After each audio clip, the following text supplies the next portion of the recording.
Me chamo Gabriel, tenho 29 anos, trabalho como analista de dados numa empresa que ocupa 3 andares de um prédio antigo no centro da cidade.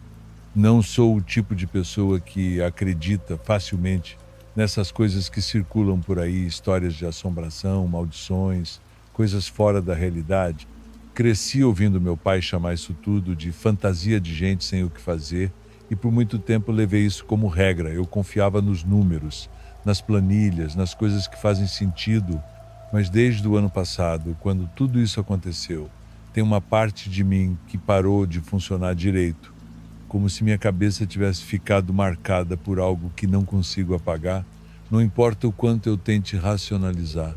Foi em junho, a empresa tinha acabado de anunciar a reestruturação do setor administrativo. Junto com isso veio a decisão de reabrir a sala 203, uma sala antiga usada como arquivo décadas atrás e que estava trancada fazia anos. Ninguém falava muito sobre ela. Era só mais um espaço fechado no segundo andar, numa parte mais antiga do prédio. Diziam que a umidade era alta, que ninguém se interessava em limpar aquilo. Fui designado para cuidar da triagem dos documentos que estavam lá dentro. Achei que seria só mais uma tarefa monótona, no meio de prazos apertados e relatórios engavetados, mas a partir do momento em que entrei naquela sala, algo começou a dar errado. Não com os papéis, comigo. Era um espaço apertado, abafado, com janelas pequenas e uma luz fraca, alaranjada, que piscava de vez em quando. O cheiro de mofo era forte, mas tinha algo mais ali. Um cheiro metálico, preso nas paredes, como se o ar estivesse velho demais. Demorei a perceber, mas sempre que eu entrava ali, sentia uma sensação estranha na nuca, como se tivesse alguém de pé atrás de mim, parado.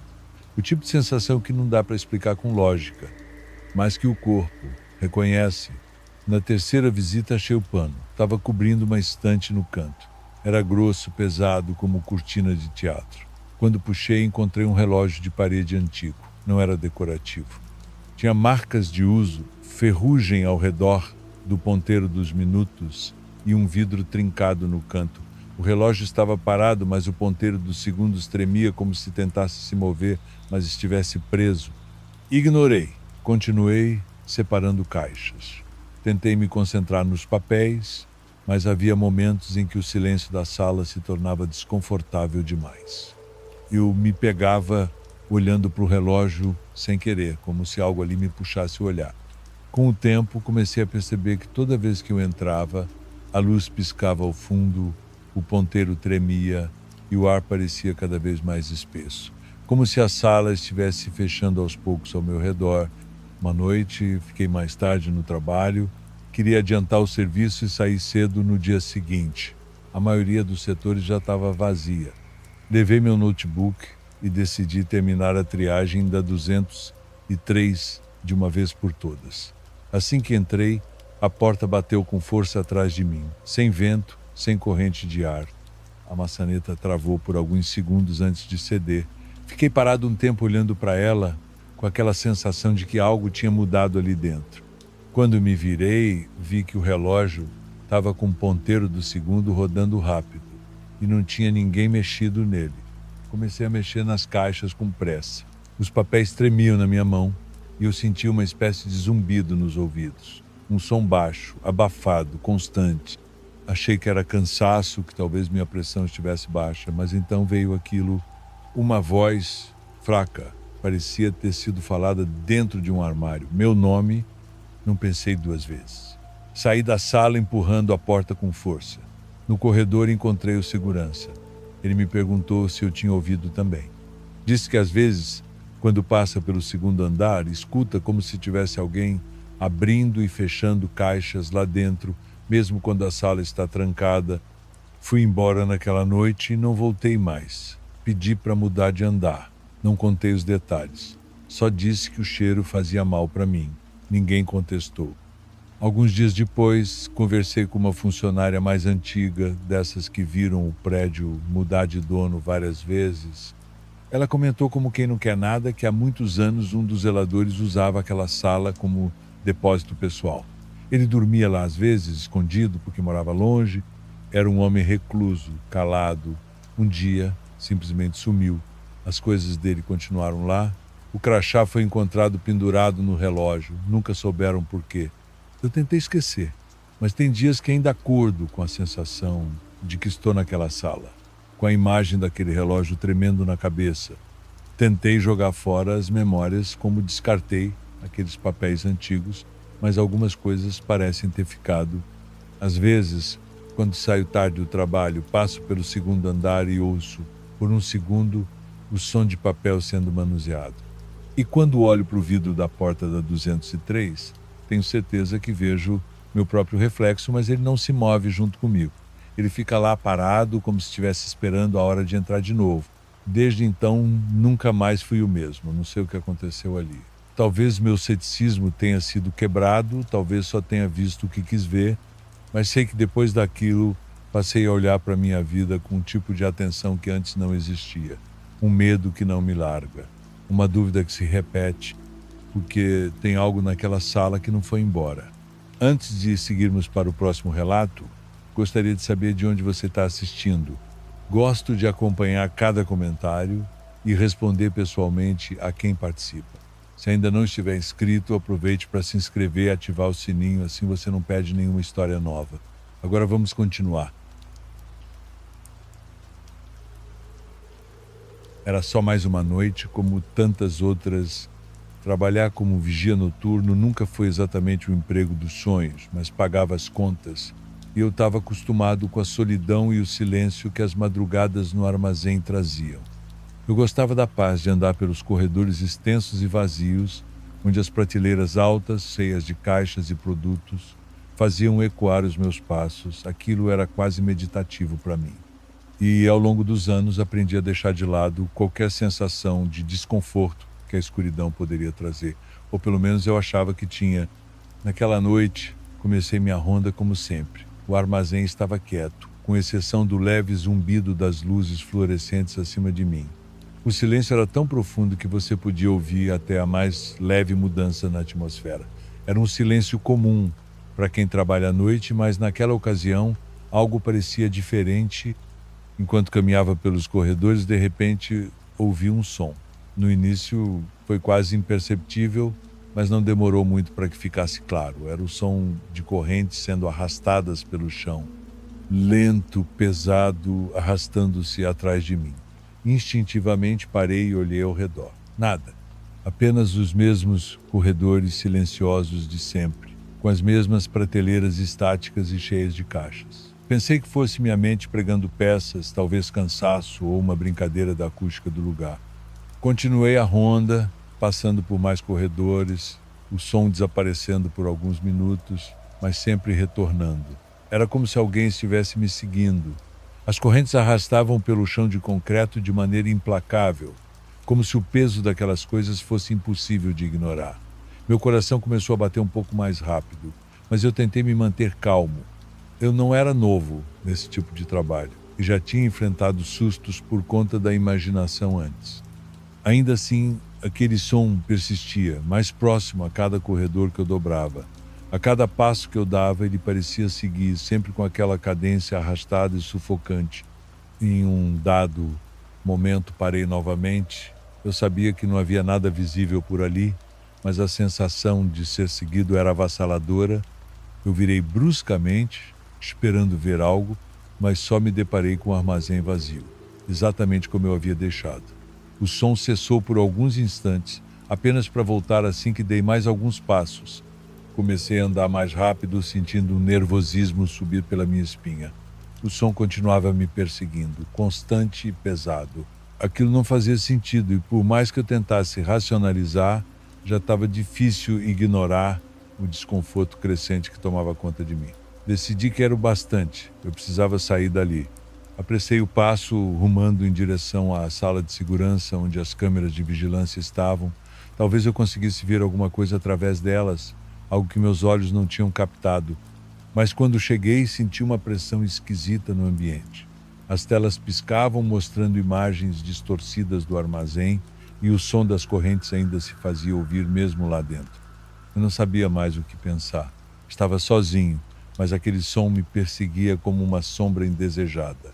Olhei para as câmeras tentando ver se havia alguma pista, mas o que encontrei foi ainda mais perturbador.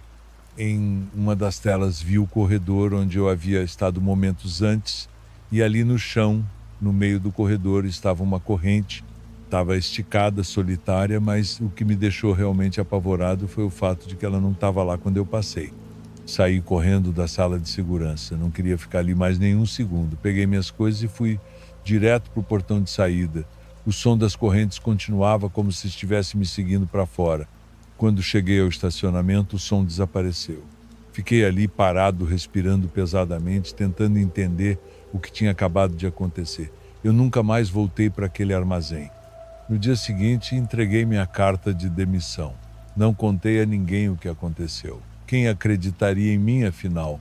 Por mais que tentasse esquecer, aquelas correntes ainda me atormentam nos meus sonhos, como se de alguma forma tivessem ficado presas à minha mente.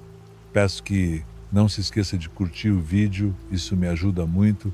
Agora vamos a mais um relato. Sou Ana, trabalho como secretária em uma empresa no centro de São Paulo e o que aconteceu comigo há algum tempo ainda me atormenta. Era o meu primeiro dia e eu estava cheia de expectativa, embora um pouco nervosa. A empresa funcionava em um prédio antigo, desses que você sente que carregam décadas de história em suas paredes. A arquitetura era deslumbrante, mas ao mesmo tempo o ambiente parecia sempre abafado, como se o passado ainda estivesse lá espreitando. Fui apresentado ao meu chefe, Fábio, e aos meus colegas. Todos foram gentis e minha estação de trabalho ficava próxima à entrada, perfeita para recepcionar os visitantes e atender as ligações. Havia um telefone antigo na mesa, um daqueles de discador rotativo, que me pareceu uma relíquia em meio ao resto do equipamento mais moderno. Achei curioso, mas logo o esqueci. O dia correu normalmente até por volta das 15 horas, quando o telefone antigo tocou. O som foi alto e inesperado, cortando o silêncio do escritório. Era estranho, já que, teoricamente, aquele telefone não estava mais em uso. Com certa hesitação, atendi. Alô, Ana falando, como posso ajudar? Do outro lado, uma voz de mulher, desesperada. Por favor, me ajude. Estou presa aqui, não consigo sair. Meu coração acelerou e por um momento não soube o que dizer. Perguntei quem era e onde estava. Mas antes que eu pudesse obter qualquer resposta, a linha ficou muda. O silêncio que se seguiu foi sufocante. Contei a Fábio sobre a ligação e ele, visivelmente desconfortável, disse que devia ser engano, embora a sua expressão não combinasse com as palavras. Tentei deixar aquilo de lado, mas o pedido de ajuda continuava martelando minha cabeça. No dia seguinte, o telefone tocou novamente. O mesmo toque, o mesmo som agudo que ecoava por toda a sala. E era a mesma voz. Por favor, me ajude. Estou presa aqui. Preciso sair. Mais uma vez, tentei saber quem era e onde estava, mas a ligação caiu antes que eu pudesse entender qualquer coisa. Falei com o Fábio de novo, que tentou me acalmar, dizendo que era apenas uma coincidência, que não havia motivo para me preocupar. Mas eu senti que havia algo muito errado. Contei a Camila, uma colega que já trabalhava ali há mais tempo, sobre as ligações. Ela me olhou com uma expressão grave, sem esboçar um sorriso sequer. Você sabe que a antiga secretária desapareceu, né? Meus pelos se arrepiaram na hora. Camila contou que Laura, a secretária anterior, simplesmente sumiu um dia. Ninguém sabia o que tinha acontecido. A polícia investigou, mas não encontraram nenhuma pista. Parecia que Laura havia evaporado sem deixar rastro. Mais tarde, naquela mesma tarde, o telefone tocou pela terceira vez. Já sabendo o que esperar, atendi com a voz trêmula. Laura, é você? Perguntei desesperada. Do outro lado, a resposta veio fraca, mas clara. Me ajude, Ana. O tempo está acabando. A angústia na voz era palpável. Meu coração disparou e eu sabia que precisava fazer alguma coisa. Decidi investigar por conta própria. Naquele mesmo dia, fui ao arquivo da empresa e procurei por qualquer informação que pudesse explicar o que havia acontecido com Laura. Entre os documentos antigos, encontrei relatórios de incidentes que ela havia registrado. barulhos estranhos durante a noite, passos nos corredores vazios e até telefonemas misteriosos. Era como se Laura já tivesse passado pelo que eu estava vivendo. Em meio a esses documentos, achei o diário pessoal de Laura, uma relíquia que provavelmente foi esquecida ali. Nas últimas páginas, ela descrevia a crescente sensação de estar sendo observada, de que algo estava errado no prédio. Sua última anotação falava de vozes que ela ouvia no telefone, pedindo por ajuda, como se ela estivesse presa em uma espécie de pesadelo sem fim. Confrontei Fábio no dia seguinte, mas ele me cortou bruscamente. Disse para eu não me envolver, que aquilo não era da minha conta e que as coisas deviam ser deixadas como estavam. Aquilo só aumentou minha desconfiança. Fábio sabia mais do que dizia. O prédio, as ligações, a ausência de respostas, tudo começava a fazer sentido, mas eu ainda não sabia como. Naquela noite, levei o diário para casa. Quando comecei a lê-lo com mais atenção, minha mente foi tomada por uma sensação indescritível de urgência. As descrições de Laura sobre sombras que se moviam no prédio, sobre telefonemas que nunca pareciam fazer sentido e sobre o medo crescente de que algo estava prestes a acontecer me deixaram em pânico. No final da última página, Laura havia escrito: "Se você está lendo isso, por favor, saia daqui enquanto pode." Aquelas palavras me atravessaram como um golpe. Era um aviso claro. Laura sabia que algo estava acontecendo no prédio, algo que não poderia ser explicado apenas com lógica. Decidi ali mesmo que não podia continuar naquele emprego. No dia seguinte, fui ao escritório apenas para entregar minha carta de demissão. Sabia que era a única escolha que eu tinha. Eu nunca soube o que realmente aconteceu com Laura, mas tenho certeza de que o prédio guarda segredos que não deveriam ser descobertos. Mesmo fora de lá, ainda sinto a pressão daqueles telefonemas, como se algo ou alguém estivesse me observando à distância. As memórias daqueles dias nunca me abandonaram. E até hoje, sempre que passo pelo centro da cidade e vejo aquele prédio antigo, sinto um arrepio profundo. Sei que fiz a escolha certa em sair, mas o mistério do que aconteceu com Laura e com as vozes ao telefone nunca foi solucionado. Se essas histórias estão chegando até você, deixando algo para pensar, deixe seu like. É esse gesto simples que mantém o canal vivo. Obrigado pelo apoio. Agora mais um relato para escutar.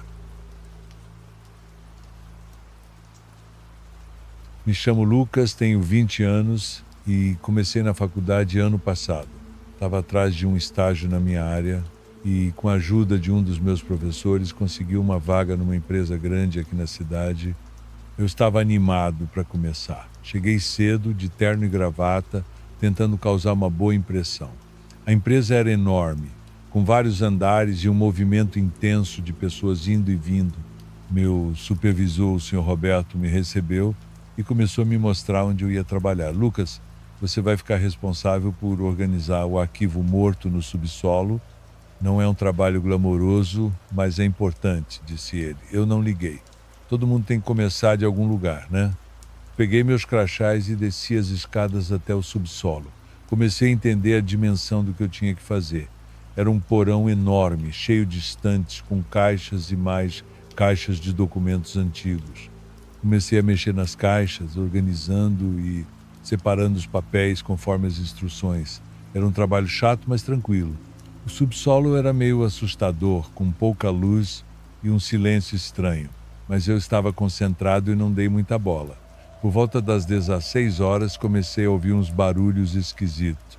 Primeiro pensei que fosse só a estrutura do prédio ou barulho de canos, mas as batidas nas paredes começaram a ficar mais ritmadas, quase como se alguém estivesse batendo de propósito. Parei para escutar melhor, mas o som parou de repente. Voltei ao trabalho meio desconfiado, mas não dei muita importância. No dia seguinte, desci para o subsolo de novo e comecei a trabalhar. No meio da tarde, enquanto organizava umas pastas, comecei a ouvir algo diferente. Era uma voz baixa, quase um sussurro, mas dava para perceber que alguém estava falando. "Tem alguém aí?", perguntei, tentando não soar nervoso. Os sussurros pararam. Continuei trabalhando, mas a sensação de que eu não estava sozinho só aumentava. Foi então que no meio de tantas caixas e documentos velhos, encontrei uma pasta diferente. Ela não estava marcada como as outras, mas quando a abri, senti um frio percorrer minha espinha. Na capa, meu nome estava escrito em letras grandes e vermelhas. Abri a pasta com as mãos tremendo e quase não acreditei no que vi. Lá dentro havia fotos antigas de mim, fotos que eu nunca tinha tirado. Tinha uma foto minha criança, outra de adolescente e até uma recente que eu tinha certeza de que nunca havia tirado. As fotos eram detalhadas, pareciam tiradas por alguém que me conhecia muito bem. Saí correndo do subsolo e fui direto ao Sr. Roberto. "Preciso falar com você agora", disse, quase gritando. Ele me olhou surpreso, mas me chamou para sentar. Expliquei tudo o que tinha acontecido e mostrei as fotos, mas ele só olhou para mim com uma expressão de dúvida. "Lucas, isso deve ser algum tipo de brincadeira de mau gosto. Vou mandar investigar, mas não precisa se preocupar", disse ele, tentando me acalmar. Mas eu sabia que não era brincadeira. Os barulhos, os sussurros, as fotos, alguma coisa muito estranha estava acontecendo naquele subsolo. Voltei para o subsolo, mas agora estava decidido a descobrir o que estava rolando. Continuei investigando as caixas e pastas, tentando encontrar alguma pista. Foi então que, ao abrir uma caixa bem no fundo da sala, encontrei um diário antigo. O diário pertencia a um antigo funcionário da empresa, alguém que também tinha trabalhado no subsolo. As últimas páginas do diário eram assustadoras. Ele falava de vozes, de presenças, de fotos estranhas, tudo igual ao que eu estava passando. Na última página, uma frase que me gelou: "Eles estão aqui e eles sabem quem eu sou." Decidi que não podia ficar mais ali. Peguei minhas coisas e saí correndo do subsolo. Fui direto para o meu supervisor e disse que estava me demitindo. Não dei explicações, só queria sair dali o mais rápido possível. Desde aquele dia, nunca mais voltei. A experiência me marcou profundamente e até hoje evito passar perto daquele prédio. Não sei o que realmente aconteceu lá embaixo, mas sei que não foi coisa deste mundo. E assim, meu primeiro dia de trabalho virou um pesadelo que eu nunca vou esquecer. Peço que não se esqueça de curtir o vídeo, isso me ajuda muito. Agora vamos a mais um relato. Eu nunca fui bom com palavras. Sou mais do tipo que resolve as coisas com as mãos, remendo rede, arrumo o motor, boto o barco para funcionar. Mas depois de tudo o que aconteceu, escrever virou uma espécie de necessidade. Não para tentar convencer ninguém, porque sinceramente nem eu tenho certeza do que vi, mas porque o peso disso tudo começou a me esmagar por dentro e parecia que se eu não contasse ia acabar ficando doente. Me chamo Natan, tenho 30 anos, sou pescador desde os 14. Nasci e cresci em Belém, no meio da água, do calor, dos mosquitos e da maré. A vida inteira nesse vai e vem de rio e mar, sem medo de tempestade nem de noite fechada. Mas depois daquela viagem, tem um canto do oceano que eu nunca mais quero ver. Era começo de setembro, o mês em que a pesca do pargo costuma dar bom. Saímos em 3 barcos, eu e mais 5 amigos, divididos em duplas. A ideia era simples: passar 2 ou 3 dias longe da costa, lançar rede e voltar com o isopor cheio.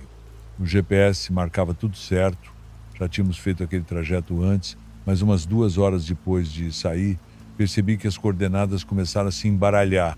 A bússola girava, travava e girava de novo, como se tivesse algo interferindo. No começo, achei que era problema no equipamento. Depois o rádio começou a falhar também, e então vimos, no horizonte começou a surgir uma mancha escura, como se fosse terra. Nenhum de nós esperava por isso. A rota era em mar aberto, sem nenhuma ilha próxima. Peguei o tablet para checar de novo os mapas, mas não tinha nada ali, só água. Mesmo assim, a mancha foi crescendo. Era terra, sim, mas uma terra que não deveria estar ali. Fomos chegando perto e aquilo parecia errado. Árvores muito altas, troncos tortos, quase como se tivessem crescido ao contrário. Pássaros que não voavam, só pulavam entre os galhos, soltando um som rouco, repetitivo, sem ritmo. E tinha algo ainda mais estranho. A praia era escura, como se a areia tivesse sido queimada, mas não havia sinal de fogo. Nenhum de nós falava nada. Era como se todo mundo tivesse sentido ao mesmo tempo que aquilo não devia ser tocado.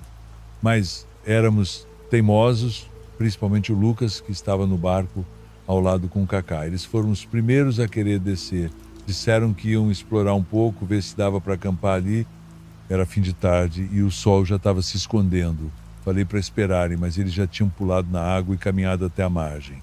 Ficaram cada vez menores, sumindo entre as árvores, e aí não voltaram. O rádio, que já estava ruim, morreu de vez. Gritei até minha garganta arder, acendi luz, buzinei tudo, mas não teve resposta. O barco do Daniel e do Rony, que estava mais afastado, também tentou contato. Nada. Começou a escurecer de verdade, e uma névoa fina desceu do mato para a areia. Juro, parecia que a ilha estava respirando. O barulho dos pássaros parou. E no lugar começou um som de tambor. Não é força de expressão. Era como se alguém estivesse batendo num couro molhado, um som abafado, lento, mas com ritmo, como uma chamada, ritmado, constante, mas não vinha de um ponto específico. Era como se estivesse em todo lugar. A gente não sabia o que fazer. Rony e Daniel ficaram no barco deles, travados. Eu não conseguia parar de olhar para aquela linha entre o mar e a mata, esperando ver meus amigos voltarem. A noite chegou com uma escuridão que parecia espessa. As estrelas sumiram. O mar ficou liso, parado demais. Tentei dormir, mas tinha alguma coisa me vigiando. Sei que isso foi exagerado, mas era como se de dentro daquela mata tivesse alguém que sabia meu nome. Não vi ninguém. Só sombras andando na areia, altas, magras, longas demais. Primeiro uma, depois três, depois mais. Se aproximando, parando, olhando, corri para o motor, mas o barco não pegava. Quase quebrei a mão tentando dar partida. Quando finalmente consegui, saí dali feito louco, sem olhar para trás. Daniel e Rony também tentaram sair, mas algo aconteceu com o motor deles. Vi o barco balançando, forte, como se alguém tivesse pulado dentro. Gritei por eles, mas o rádio estava morto. Eu não podia fazer nada. Cheguei na costa sozinho no dia seguinte, passei direto pela barreira da capitania e fui para a delegacia. Ninguém acreditou, disseram que eu devia ter me perdido, que meus amigos tinham naufragado, que eu estava em choque. Levaram helicóptero, navio da marinha, até drone, nada, nenhum sinal da ilha, nenhum resquício. Mas meu barco voltou diferente. Do lado de fora na madeira, tinham riscos, marcas feitas com algum objeto cortante. Palavras em uma língua que ninguém conseguiu identificar de primeira. Um historiador da universidade veio examinar, disse que parecia um tipo de dialeto tribal extinto, mas uma das frases ele conseguiu decifrar, e foi isso que me destruiu de vez. Aquele que volta nunca saiu. Desde então, tudo que era normal virou estranho. Passei a acordar com o som dos tambores, não nos ouvidos, dentro da cabeça. Como se o tempo naquela ilha ainda estivesse passando aqui. Perdi o contato com as famílias dos meus amigos. Ninguém quer falar comigo. Fui chamado de mentiroso, de louco, de assassino. Tentei seguir com a vida, voltar para o mar, mas o motor falha toda vez que me afasto da costa. Não importa o barco, não importa o dia. É como se tivesse uma âncora invisível me puxando de volta. Hoje vivo em uma casa simples, longe do cais. Não pesco mais. Sobrevivo com bico e ajuda de parentes. Peço que não se esqueça de curtir o vídeo, isso me ajuda muito. Agora vamos a mais um relato. Meu nome é Marcos e quero compartilhar uma história que aconteceu comigo quando eu tinha 25 anos. Na época trabalhava como coletor de lixo. Antes disso eu era ajudante de cozinha, mas tive alguns problemas no trabalho e fui demitido. Este foi o primeiro emprego que encontrei para sustentar minha esposa e a casa enquanto procurava algo melhor. Eu já estava casado e tinha um filho a caminho, então a pressão para manter as coisas funcionando era grande. Já fazia algum tempo que eu estava nesse trabalho. Eu tinha um colega que trabalhava comigo, pegando o lixo dos contêineres enquanto o caminhão seguia pela cidade. Certa noite, enquanto fazíamos nosso trabalho, tudo mudou. Era tarde, as ruas estavam desertas e a noite estava tranquila. Entramos em uma rua onde havia apenas prédios de apartamentos, um local onde geralmente demorávamos um pouco mais devido à quantidade de lixo. Enquanto eu recolhia o lixo de um dos lados da rua, notei uma sacola preta de tamanho médio. Quando a peguei, ela caiu de lado e, para minha surpresa, diversos maços de dinheiro saíram dela. Não podia acreditar no que estava vendo. Rapidamente, coletei todos os maços que caíram, abri a sacola e vi que estava cheia de dinheiro. Sem pensar duas vezes, separei a sacola do restante do lixo e a coloquei num cantinho do caminhão, do lado onde eu ficava, sem comentar absolutamente nada com meu colega. Naquela noite, cheguei em casa e fui direto contar à minha esposa sobre o que havia encontrado. Estávamos quase chorando de alegria, pois sabíamos que nossa vida mudaria para melhor. Contamos o dinheiro e era um pouco mais de 100 mil dólares canadenses. Para nós aquilo era uma fortuna, algo que nunca tivemos em toda a nossa vida. Parecia um milagre, especialmente com o bebê a caminho e todas as despesas que viriam. Nenhum de nós dois conseguiu dormir naquela noite de tanta emoção. Estávamos tão entusiasmados que nem pensamos em questionar de onde vinha aquele dinheiro, por que estava no container de lixo ou se era dinheiro limpo. Nada disso nos importava naquele momento, só queríamos aproveitar a sorte.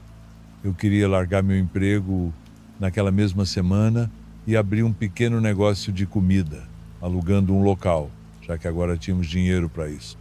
Minha esposa, no entanto, sugeriu que eu continuasse trabalhando como lixeiro por mais um tempo para não levantar suspeitas. Concordei e continuei no trabalho. No dia seguinte, fui trabalhar como se nada tivesse acontecido, mas ao chegar em casa à noite, encontrei minha esposa aterrorizada.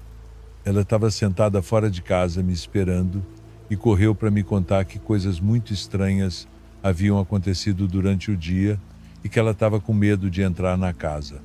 Ela começou dizendo que desde a manhã, após eu ter saído para o trabalho, ouviu passos no corredor e pensou que fosse eu. Gritou perguntando se eu havia esquecido algo, mas não recebeu resposta. Alarmada, levantou-se da cama para investigar, mas não encontrou ninguém no corredor, na sala ou na cozinha. A porta estava trancada, do jeito que eu havia deixado, e ela não conseguia entender o que tinha ouvido. Depois disso, ela voltou para o quarto e tentou dormir mais um pouco, mas continuou ouvindo barulhos, desta vez na cozinha, como se alguém estivesse mexendo nos pratos na pia. Ela correu até lá, mas novamente não havia ninguém. Assustada, decidiu passar o dia na casa da mãe e só voltou para casa no fim da tarde. Quando entrou e acendeu a luz da sala, viu uma sombra caminhar pelo corredor que levava ao nosso quarto. Novamente, ela foi verificar e novamente não encontrou ninguém. Com medo, ela decidiu esperar por mim do lado de fora, sentindo que havia uma presença estranha na casa, algo que fazia o ambiente parecer pesado e assustador. Ela mencionou que enquanto estava fora, olhou para a janela do nosso quarto e viu uma sombra se movendo atrás da cortina. Ao ouvir tudo isso, minha primeira reação foi pensar que alguém tinha invadido a casa. Embora todas as janelas tivessem grades e a porta estivesse bem trancada, essa era a única explicação que me parecia possível. Pedi à minha esposa que esperasse do lado de fora, peguei uma pedra no quintal e entrei na casa. Procurei em cada canto debaixo da cama, no armário, no banheiro e não havia ninguém. Disse à minha esposa que a casa estava segura, mas isso só a deixou mais assustada, pois para ela só podia ser algo sobrenatural. Eu não acreditava nessas coisas e tentei acalmá-la pensando que talvez ela estivesse nervosa por causa da gravidez. Naquela noite fomos dormir na casa da mãe dela, acreditando que o problema estava na nossa casa. Mas estávamos enganados. Coisas estranhas começaram a acontecer também na casa da minha sogra. Ela disse que no primeiro dia em que estávamos lá, enquanto minha esposa tirava um cochilo, ela estava lavando os pratos quando sentiu alguém passar rapidamente por trás dela. Pensou que fosse minha esposa, mas ao se virar, não havia ninguém. Assim passou uma semana, com todos nós experimentando uma série de eventos estranhos e inexplicáveis. Fomos à igreja, nos confessamos, abençoamos a casa, mas nada parecia funcionar. Então, uma tarde, enquanto eu trabalhava, passei pelo mesmo lugar onde havia encontrado o dinheiro. Estava esvaziando o mesmo container quando um homem se aproximou. Ele parecia ter cerca de 40 anos e disse que havia visto da janela quando eu peguei a sacola de dinheiro. Ele me avisou que aquele dinheiro estava amaldiçoado, pois ele havia feito um pacto para obtê-lo e sua vida havia se arruinado completamente. Decidiu jogá-lo fora, mas nunca pensou que alguém o encontraria. O homem parecia estar em péssimas condições, com os olhos vermelhos e cansados, como se não dormisse há dias. Ele não esperou minha resposta, apenas disse que queria me avisar para me livrar do dinheiro e foi embora. Naquela mesma noite, sem dizer nada à minha esposa, fui até a sacola preta onde o dinheiro ainda estava guardado. Saí para o quintal e queimei o dinheiro em um tanque de ferro. E de fato as coisas estranhas pararam de acontecer. Voltamos à nossa vida difícil, mas agora com uma paz que não sentíamos há muito tempo. Desde então, nunca mais peguei nada do lixo. Por favor, curta e se inscreva se você estiver gostando. Agora continuamos. Eu sou a Daniela, mas o pessoal no hospital me chama de Dani. Tenho 32 anos e trabalho como enfermeira há mais de 10. Meu trabalho no hospital aqui em São Paulo é minha vida. Sempre gostei de ajudar as pessoas e ser enfermeira me dá essa oportunidade todos os dias. Minha mãe também era enfermeira, então acho que está no sangue. O trabalho é pesado, especialmente no turno da noite. Minha rotina começa às 19 horas e vai até às 7 da manhã. A gente lida com casos de todo tipo, mas a UTI é sempre a parte mais tensa. Não tem espaço para erro. Eu já vi muita coisa ali. Já perdi pacientes que se tornaram amigos e isso machuca, mas a gente tem que seguir em frente, sempre de olho no próximo paciente que precisa de ajuda. Naquela noite, comecei meu turno como sempre, fazendo minhas rondas pela UTI, checando os pacientes, ajustando os medicamentos e garantindo que tudo estivesse em ordem. Estava revisando os prontuários quando notei um homem deitado na cama 13. Ele estava ligado a vários aparelhos, mas parecia tranquilo.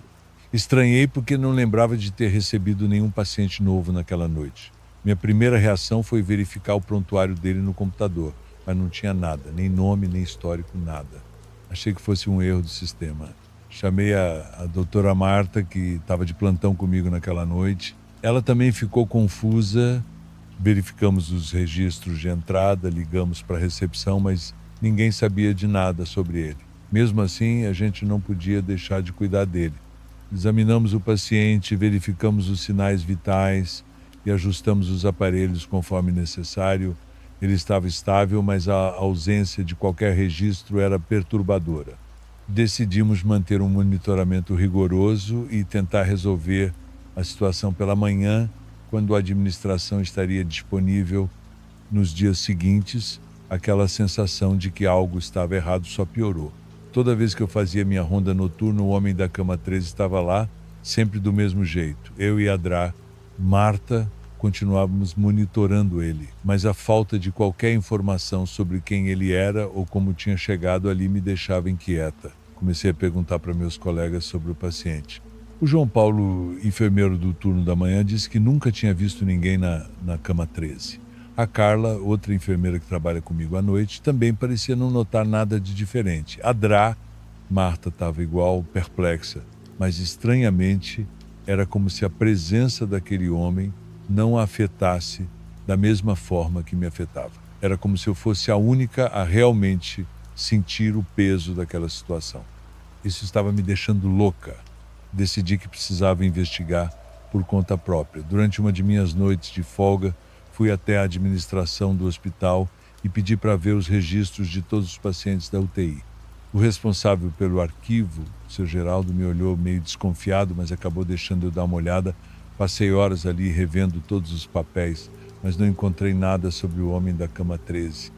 No final da noite, exausta e frustrada, fui tomar um café na sala de descanso. Foi então que Dona Célia, uma enfermeira aposentada que estava visitando o hospital, se aproximou de mim.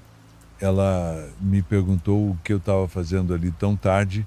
Quando contei sobre o paciente misterioso, ela ficou pálida. Dona Célia contou que muitos anos atrás houve um paciente na cama 13 que tinha morrido de forma misteriosa. O nome dele era Pedro e ele havia sofrido um acidente grave. Apesar dos esforços da equipe médica, ele não resistiu. A história era que, mesmo depois de morto, coisas estranhas continuaram a acontecer na cama 13. Alguns funcionários acreditavam que o espírito dele ainda vagava pelo hospital. Meu coração disparou. Pedro, esse era o nome que eu precisava. Naquela noite, Voltei para casa com a cabeça a mil. Eu precisava confrontar o paciente. Na próxima noite de trabalho, fui até a cama 13 com uma mistura de medo e determinação. Quando cheguei lá, ele estava, como sempre, me esperando com o mesmo olhar vazio. Tentei conversar com ele, mas ele permanecia com o olhar fixo, sem responder nada. Então resolvi voltar ao arquivo do hospital e procurei o prontuário dele. Lá estava ele, com todos os detalhes do acidente e da morte, mas o mais perturbador era a foto dele. Era o mesmo homem que eu via todas as noites na cama 13. Voltei à UTI e, com o prontuário em mãos, me aproximei do paciente. Mostrei a ele a foto e perguntei o que ele queria. Para minha surpresa, ele finalmente falou com uma voz fraca e distante. Eu só quero que alguém saiba o que aconteceu comigo. Meu coração estava na boca. Perguntei o que ele queria dizer com aquilo. Pedro contou que tinha sido vítima de negligência médica na noite do acidente. Os médicos estavam sobrecarregados e não deram a devida atenção a ele. Acabou morrendo por causa de um erro que poderia ter sido evitado. Com essa revelação, senti uma mistura de tristeza e raiva. Decidi que precisava fazer algo. No dia seguinte, fui até a administração do hospital e denunciei o que Pedro havia me contado. Embora fosse uma história antiga, abriram uma investigação. Depois que fiz a denúncia sobre Pedro, algo mudou. Na noite seguinte, quando voltei à UTI, Pedro não estava mais lá. Era como se ele finalmente tivesse encontrado paz. Aquela figura que me assombrava todas as noites não estava mais ali. E, embora fosse assustador, ele se tornou parte da minha rotina.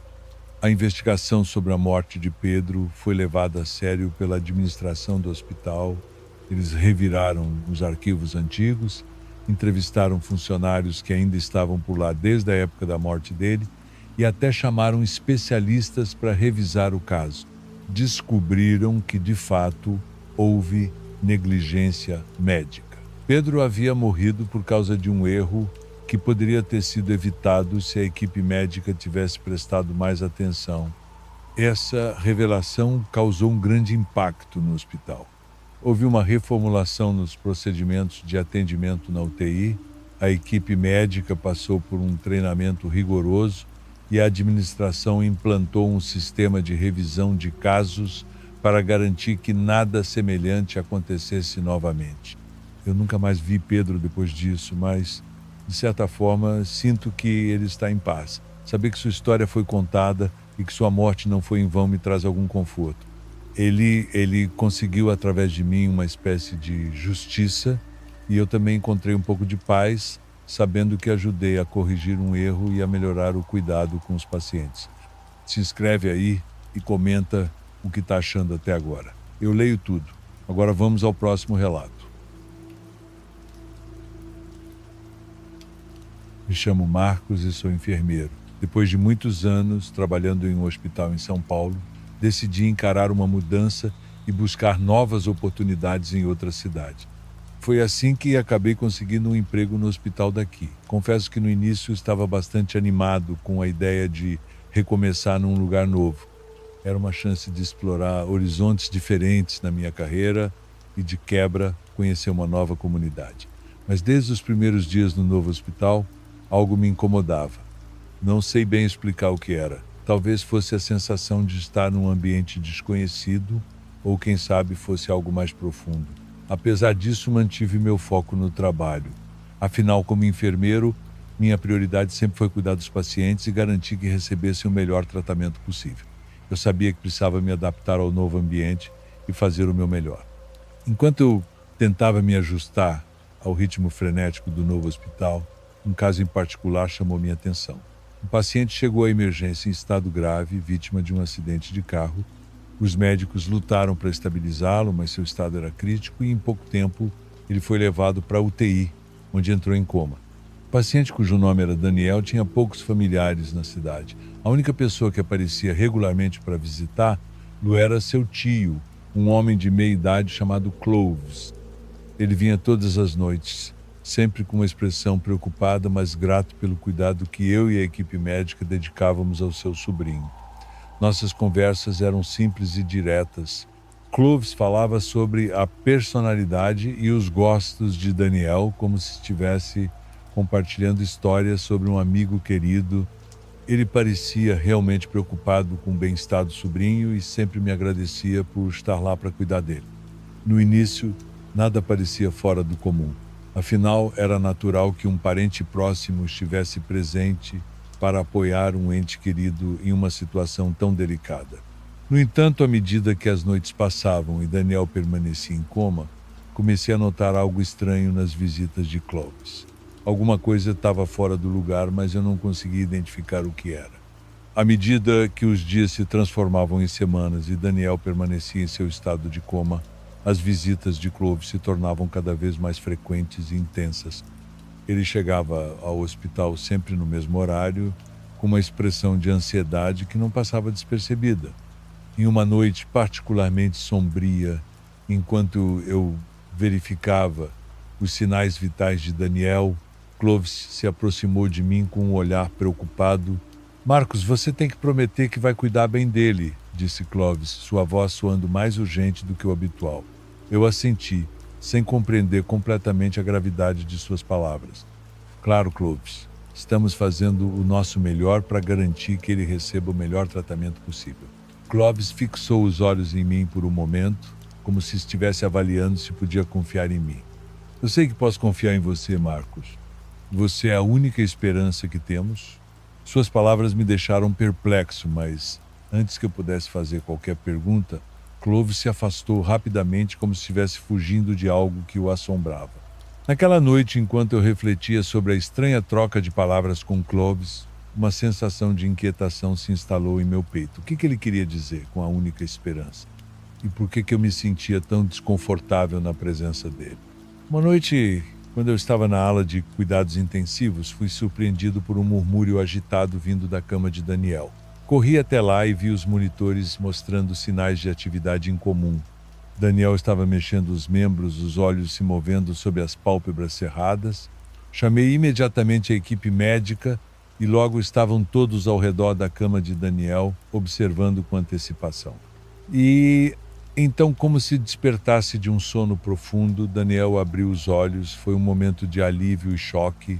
Afinal, Daniel estava em coma há semanas e sua recuperação era um verdadeiro milagre. Mas enquanto Daniel começava a se ajustar à realidade, uma coisa se destacava. As visitas de Clovis cessaram completamente.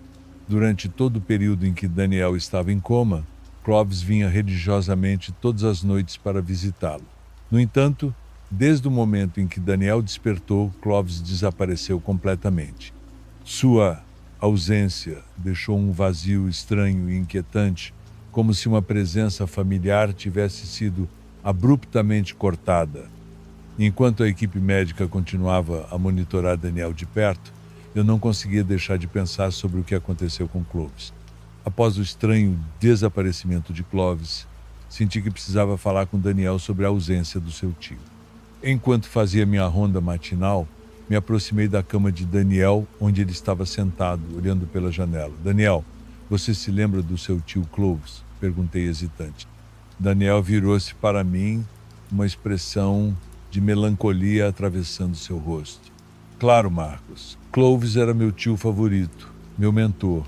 Ele sempre esteve lá para mim." Senti um arrepio percorrer minha espinha enquanto Daniel falava sobre Clovis. "Você sabia que ele estava vindo te visitar todas as noites enquanto você estava em coma?" Perguntei, cauteloso. Os olhos de Daniel se arregalaram de surpresa. "O quê? Isso não pode ser possível, Marcos. Clovis. Ele morreu anos atrás, num acidente de carro." A revelação de Daniel me deixou sem palavras. Era possível que Clovis estivesse aparecendo no hospital todas as noites, conversando comigo sobre o bem-estar de Daniel, se ele já estava morto há tanto tempo. Enquanto eu e Daniel nos deparávamos com a revelação sobre Clovis, uma sensação de calma e aceitação começou a se instalar em nossos corações. Apesar do mistério e da estranheza das circunstâncias, Daniel parecia tranquilo, como se o encontro com o tio do além o confortasse de alguma forma. "Marcos, acho que meu tio veio do além para se certificar de que eu estivesse bem", disse Daniel, com um sorriso terno nos lábios. "Ele sempre foi muito protetor, mesmo depois de partir." Essas palavras ecoaram em minha mente e uma sensação de paz substituiu o medo e a incerteza que sentíamos anteriormente. Talvez Clovis estivesse de fato olhando por Daniel de alguma forma, mesmo após sua morte. Conforme os dias passavam e Daniel continuava a se recuperar lentamente, a lembrança das visitas de Clovis ao hospital se tornou uma lembrança reconfortante. Daniel recebeu alta pouco tempo depois. Parecia um milagre, mas ele estava totalmente recuperado. Acredito que as visitas do tio Clovis ajudaram Daniel a se recuperar. Após esse episódio, continuei minha vida e trabalho normalmente. Essa história compartilhei apenas com meus amigos mais próximos, mas não comentei com ninguém do hospital. Chegamos ao fim dos relatos de hoje. Meu muito obrigado a todos que assistiram.